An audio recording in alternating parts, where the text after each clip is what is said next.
Hello students, welcome to my channel sustainable maths. आज की हम इस वीडियो में क्लास 10th के चैप्टर 4 क्वाड्रेटिक इक्वेशंस का इंट्रोडक्शन करेंगे। यानी कि इस वीडियो में हम जानेंगे कि क्वाड्रेटिक इक्वेशन होती क्या है और हम उनका सॉल्यूशन कैसे निकालते हैं। तो चलो स्टार्ट करते हैं।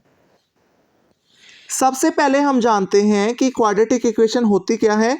कोई भी इक्वेशन अगर x वेरिएबल की टर्म्स में गिवन है और ax² plus bx plus c is equal to 0 इस फॉर्म की है, जहाँ पे a b c तीनों रियल नंबर्स हैं और जहाँ पे a की वैल्यू 0 के इक्वल नहीं है, तो उस इक्वेशन को हम क्वाड्रेटिक इक्वेशन कहते हैं।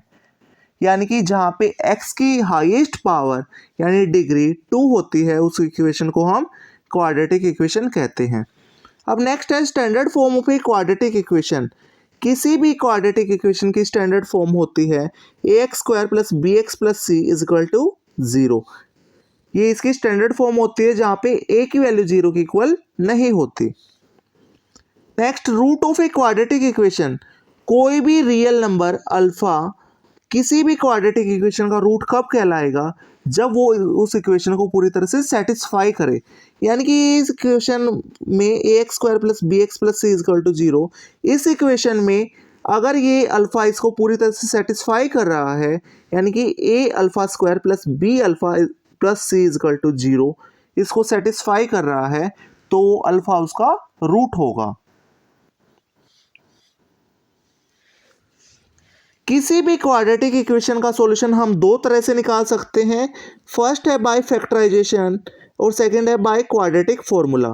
फैक्टराइजेशन में हम जो क्वाड्रेटिक इक्वेशन हमें गिवन होती है ax² plus bx plus c is equal to 0, तो हम उसको प्रोडक्ट ऑफ लीनियर फैक्टर्स की फॉर्म में लिखते हैं और उन दोनों फैक्टर्स को हम 0 के इक्वल पुट करके हम उसका सॉल्यूशन निकालते हैं। नेक्स्ट हमारे पास है सॉल्यूशन बाय क्वाड्रेटिक फॉर्मूला।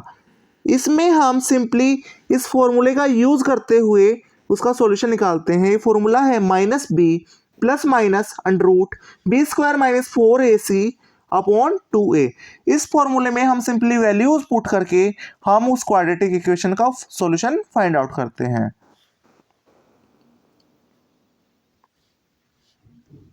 अब नेक्स्ट है नेचर ऑफ रूट्स। जो क्वाड्रेटिक इक्वेशन के हम रूट्स निकालते हैं तो उसका ये नेचर क्या होंगे। ये क्वाड्रेटिक इक्वेशन हमें गिवन है ax² plus bx plus c is equal to 0। इसमें डिस्क्रिमिनेंट d की वैल्यू हमारे पास होती है b² माइनस 4ac। अगर डिस्क्रिमिनेंट यानी कि d 0 के से ग्रेटर है, 0 से ज़्यादा है, यानी कि b² माइनस 4ac अगर 0 से ज़्यादा है, तो उस केस में हमारे पास दो डिस्टिंक्ट रियल रूट्स एग्जिस्ट करेंगे, यानी कि दो अलग अलग रियल रूट्स हमारे पास आएंगे। अगर डिस्क्रिमिनेंट यानी कि d की वैल्यू 0 के इक्वल है, यानी कि अगर b² माइनस 4ac अगर 0 है, तो उस केस में हमारे पास दो इक्वल रियल रूट्स आएंगे। अगर डिस्क्रिमिनेंट की वैल्यू 0 से कम है, यानी कि if d is less than 0, यानी कि b² माइनस 4ac अगर 0 से कम है, तो उस केस में हमारे पास कोई भी रियल रूट नहीं आएगा। तो इस तरह से तीन केस हमारे पास आते हैं। फर्स्ट केस में अगर d की वैल्यू ग्रेटर देन 0 है, तो उस केस में हमारे पास दो रियल रूट्स आएंगे अलग अलग। अगर डिस्क्रिमिनेंट की वैल्यू 0 के इक्वल है, तो उस केस में हमारे पास दो इक्वल रियल रूट्स आएंगे।